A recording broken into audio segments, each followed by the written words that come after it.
Think about the last time you held a deck of playing cards. That simple stack of 52 cards feels timeless, like it always existed. But the real story of where it comes from is a wild journey through imperial China, the medieval Middle East, and Renaissance Europe.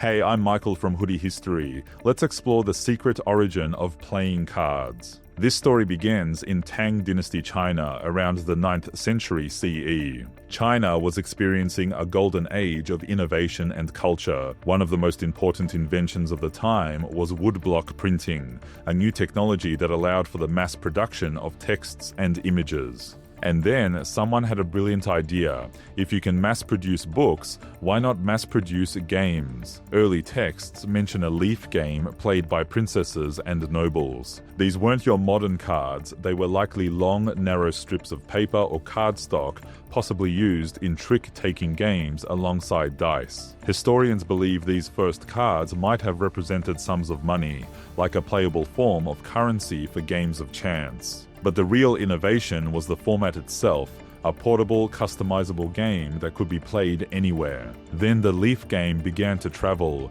Carried by traders and scholars, the concept moved west along the Silk Road. It eventually reached Mamluk Egypt in the 14th century, where it underwent a major transformation.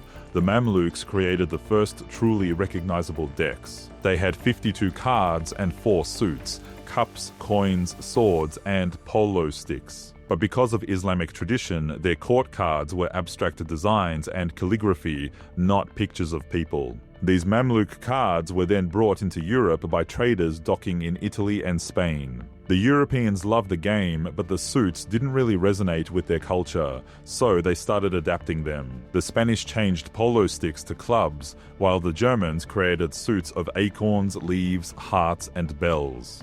It was very varied, with every region having its own deck. And then, around the year 1480, the French came up with a genius simplification. They standardized the suits into the ones we know today: hearts, spades, diamonds, and clubs. They were easy and cheap to print using stencils, and they replaced the abstract Mamluk court cards with figures everyone recognized: the king, the queen, and the valet, or jack.